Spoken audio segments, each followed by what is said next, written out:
Vamos falar agora com Ricardo Luiz Thomas, presidente do Sescom de Blumenau. Hein, e aquela discussão do Pix, hein? Deixou muita gente de cabelo em pé. No fim não deu nada, mas que deixou muita gente apreensivo, deixou. Bom dia, Ricardo. Obrigado pela atenção aqui com a gente nesta manhã de segunda-feira. Bom dia, Jorge. Bom dia, ouvintes da Rádio Itaberá.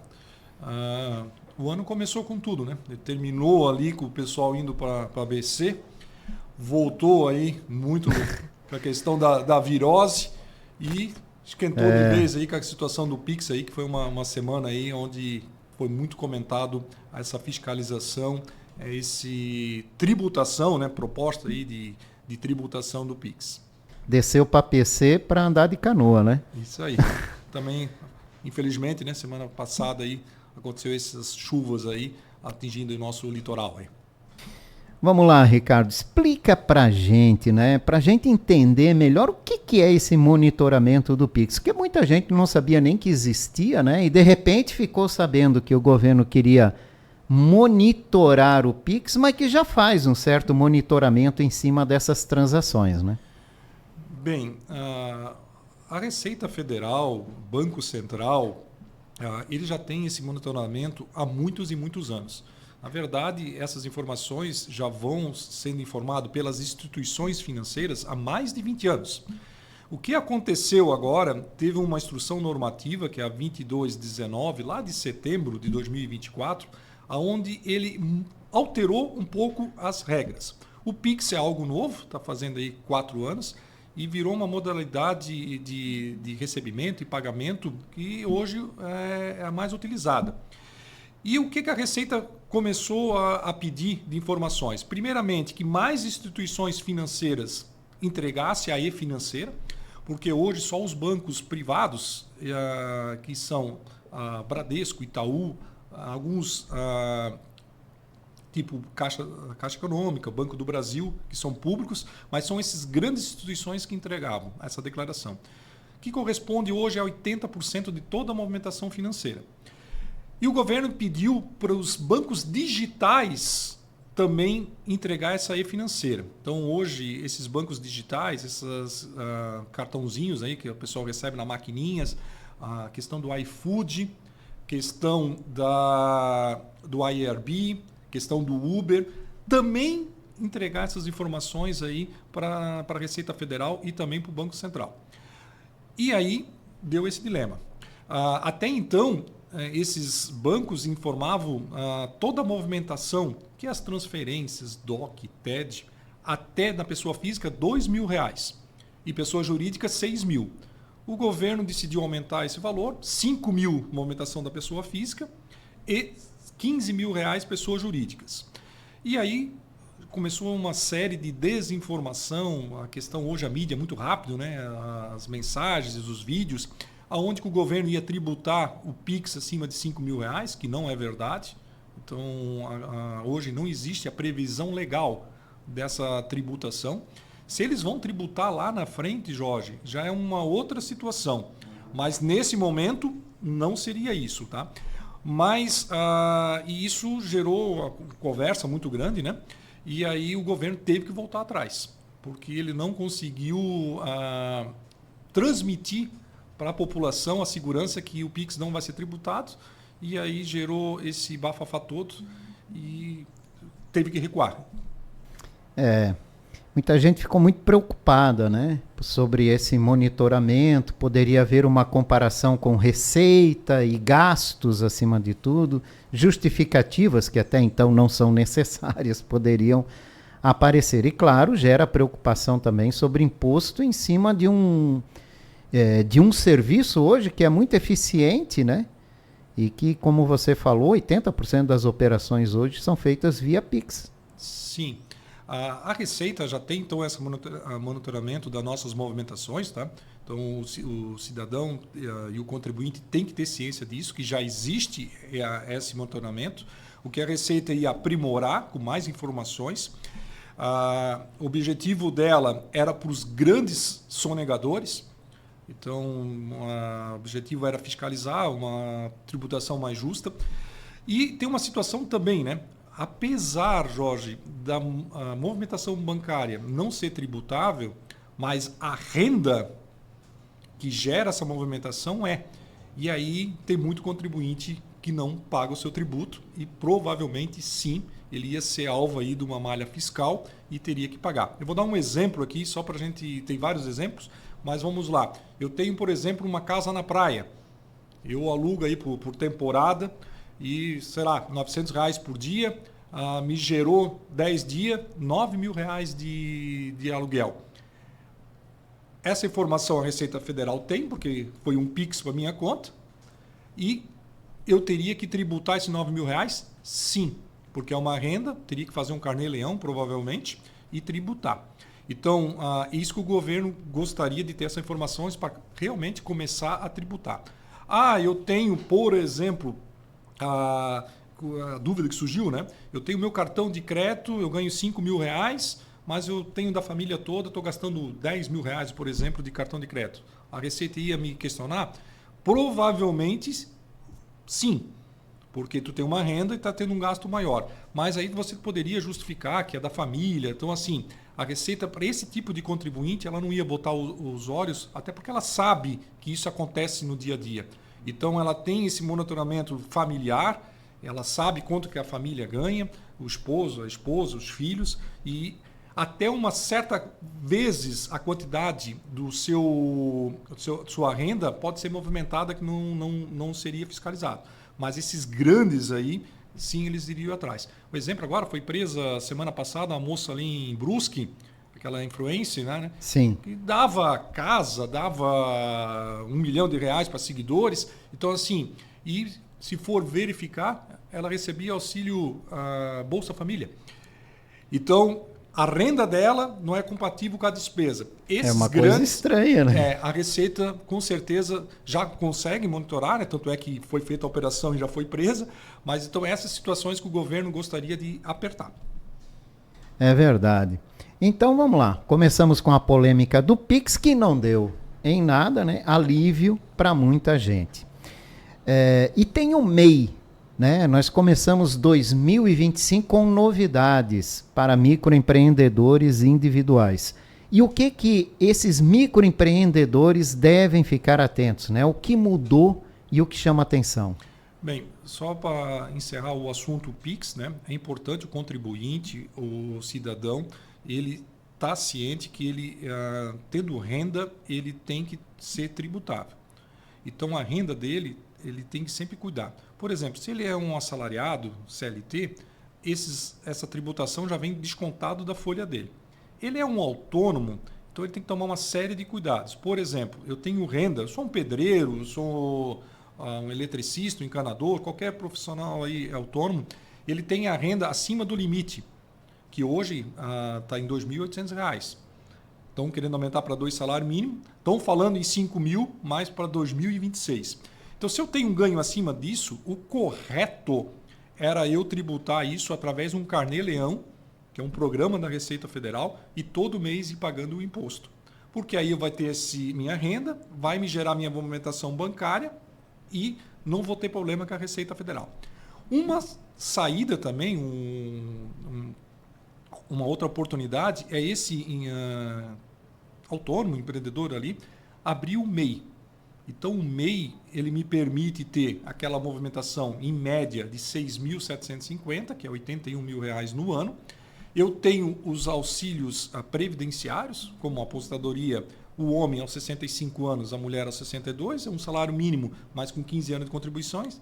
Então, já é um benefício que tem. Auxílio doença, auxílio maternidade, pensão, questão de morte. Então, assim, tem uma série de benefícios. Esse ano teve um reajuste do valor do MEI, né, porque mudou o salário mínimo. Então, hoje está em torno aí de R$ 80 mês. Então, é um valor mais em conta para poder ter esses benefícios. Mas tem que ter um cuidado também, Jorge, é que muitos desses empreendedores, quando abre esse microempreendedor individual, eu posso ter um funcionário e pagar todo mês essas guias. E muitos não pagam. Muitos empreendedores desses não estão pagando e está gerando um problema que eu digo até social. Tá? Então, eles são excluídos do MEI e gera uma dívida junto à Receita Federal, isso vai para o CPF. Então, assim, aparecem muitos desses empreendedores lá no escritório que hoje estão com dívidas aí no CPF devido ao microempreendedor individual. Então, é uma baita oportunidade, é barato, tem uma série de benefícios, mas tem que ter aquele cuidado de pagar religiosamente todo mês as suas parcelas daquele R$80. E agora começou o período de entrega da declaração anual, que iniciou agora em janeiro e vai até maio. Então, esse empreendedor também tem que fazer isso. Então, ele pode fazer por conta própria, porque ele não precisa ter um contador, mas eu oriento a ele procurar um contador, fazer a declaração, ver se as guias estão todas pagas. Se não tiver, faz um parcelamento. Coloque em dia, né? Coloque em dia. Não abandonem. Infelizmente, tem muitos que abandonam. Quando eles precisam o CPF por algum motivo, vão fazer um empréstimo, algo nesse tipo, o CPF está com problema, aí eles vão verificar que tem uma dívida grande já nesse CNPJ que foi transferida para o CPF. Então, assim, é um ponto muito de atenção que quem tem microempreendedor individual, assim, estou em dia, estou com a declaração em dia, estou com as guias em dias, ok. Não estou, ou eu não utilizo mais, procure um contador, baixe, parcele para ficar tranquilo aí perante a Receita Federal. E é muito grande o número de microempreendedores individuais nessa situação aqui em Blumenau? O microempreendedor individual iniciou, né, com a Lei Complementar 128 lá em 2008. Então, de lá para cá, isso virou um sucesso. Então, isso é um exemplo mundial, esse microempreendedor individual. O Brasil é o país mais empreendedor do mundo, a gente já sabia disso. Então, no Brasil, hoje, nós estamos aí chegando a 16 milhões de microempreendedor individual. São maior esse número do que muitas populações de vários países. Em Santa Catarina, nós estamos com mais de 750 mil microempreendedor individual.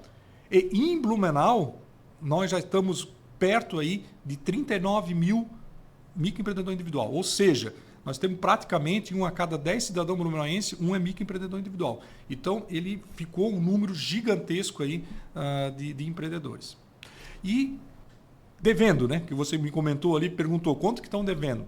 Em torno de 7 milhões de mês no país estão devendo, não estão pagando aquele valor mínimo. Então, são 7 milhões de brasileiros ali, empreendedores, que estão tendo dificuldade no seu CPF. Tem que ter essa ciência, né? De que sobra para o CPF. É automático, tá? Eles vai no CNPJ e depois vai para o CPF. E o CPF a gente precisa para tudo, né? Eu quero um dia... mas eu não uso, vai usar. Um dia eu vou querer me aposentar, meu CPF vai estar com problema. Um dia eu vou querer pegar um empréstimo bancário, vou estar com problema. Então, assim, ter o CPF limpo, como a gente diz, né, é de suma importância. Então, o empreendedor, né, a gente tem que ter essa visão. Eu sempre digo, né, nós só temos duas coisas, né, o nome, né, e o CPF. Então, nós temos que cuidar muito bem deles. Verdade. Bom, então começou já aberto o prazo para a declaração de um MEI, né? Vai até maio esse prazo. Alguma novidade nesse ano em relação ao ano passado? Nenhuma novidade. Eu sempre brinco como contador, quando eu dou aula, né? Que mais me incomoda um pouquinho é o William Bonner no Jornal Nacional, né? Porque ele dá algumas notícias e que às vezes não é verdade, que falta aprovação no Congresso e Senado. Então, esse aumento do limite do MEI já está sendo discutido, Jorge, há muitos e muitos anos e não sai. Então, às vezes anunciam, o MEI agora vai ser 120 mil reais, 130, 150 mil. E, na verdade, hoje, para 2025, não tem, é 81 mil reais. E tem muito empreendedor desse que está estourando esse valor e aí não está migrando para a empresa normal. Então, assim, uma orientação que eu passo, e a Receita começou a notificar esses empreendedores e, inclusive, retroagir, tá? Tem alguns aí retroagindo até o ano 2020, né?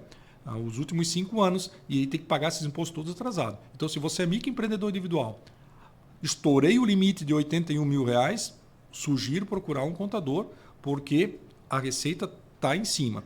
O governo ainda não mudou esse limite de faturamento, então tem que mudar para não ter problema, né, Jorge? Exatamente. Imposto de renda, alguma novidade para esse ano? Ainda não saiu, mas o imposto deve começar na metade ali de março e ir até a final de maio. A novidade ano passado também, né, foi os 5 mil ali do imposto de renda, mas ainda não é a realidade. Então isso tem que ser aprovado ainda no Congresso e Senado. E se for valer esses 5 mil reais, é para 2026, que vai ser declarado em 2027. Olha só. Então isso já passou até a eleição. Então nós temos que tomar um pouco desse cuidado também, né, para essas informações não ser usadas até politicamente.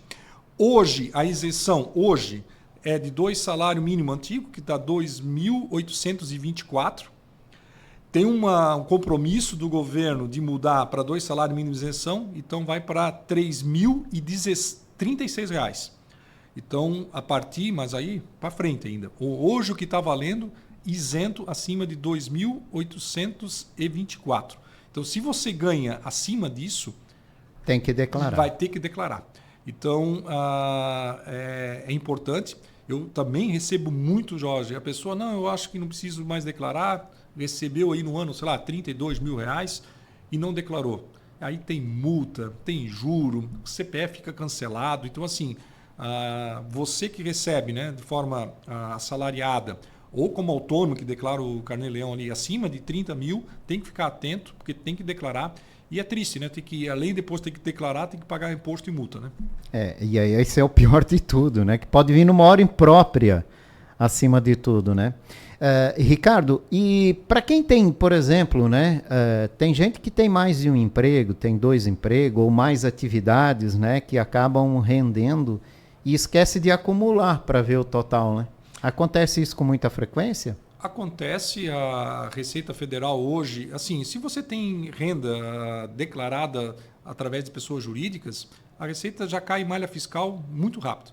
Então, assim, eu sou aposentado e trabalho, é 2 rendas. Se eu esquecer de declarar uma, vou cair em malha fiscal. Ou não declarar, a Receita vai deixar o seu CPF em malha. Eu tenho 2 empregos também. Então, assim, o acúmulo de renda é o pior cenário que tem por questão de imposto de renda. Por quê? Individualmente, às vezes eu pago pouco ou nem pago, e quando eu somo as duas, dá um monte. Então, eu sempre digo assim, é um problema bom, né? Eu sempre, quando um cliente meu reclama do imposto de renda, de que ano que vem você pague o dobro.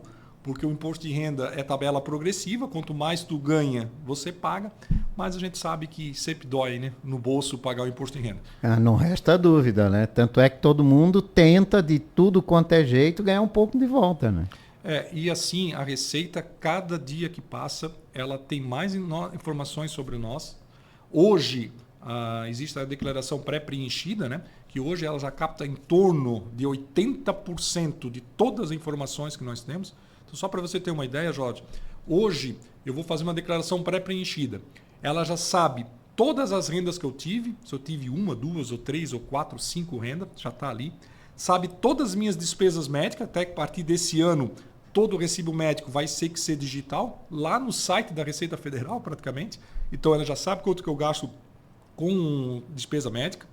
Sabe quem é meus dependentes, porque agora a criança já nasce e já sai com o CPF, com o nome do pai e da mãe. Então, assim, a Receita, a movimentação bancária, ela já sabe, tanto é que vem a minha conta que eu tenho, o saldo que eu tinha em 31 de dezembro, o saldo que eu tenho em 31 de dezembro agora. E tem os rendimentos que eu tive com a aplicação, com a poupança. Então, assim, a Receita tem todas as informações. Ela sabe que eu comprei um imóvel, tudo isso vem. Inclusive, sabe até que a gente comprou até um avião, que até não vinha ano passado, e a partir do ano passado começou a vir a questão das compras de aeronaves. Então, assim, a Receita tem todas essas informações, ela manda e ela só quer que a gente confirma, né? Então, assim, hoje a declaração de imposto de renda é algo sério. Também, assim, dá para fazer sozinho? Dá. Mas eu sempre digo assim, é melhor tu investir um valorzinho, contratar um profissional de confiança e ficar tranquilo, né? Quais são as novidades para o setor de contabilidade para esse ano, né? E os principais desafios? Bem, 2025 começou com a corda toda e a novidade desse ano vai ser, nos próximos anos, a reforma tributária. Então, a reforma tributária foi agora sancionada aí pelo presidente. Então, a partir do ano que vem, 2026, né, nós já vamos ter o IBS e a CBS. São 2 impostos novos que vai substituir os antigos. Isso vai tomar aí desse ano 2025 e do profissional a se dedicar a conhecer essa legislação, porque vai afetar diretamente todos os contribuintes, todos, sem exceção.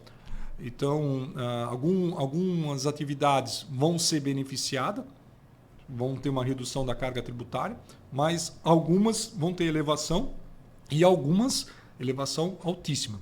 E a gente sabe que quem paga o tributo, o imposto, é o contribuinte, é o consumidor final, né?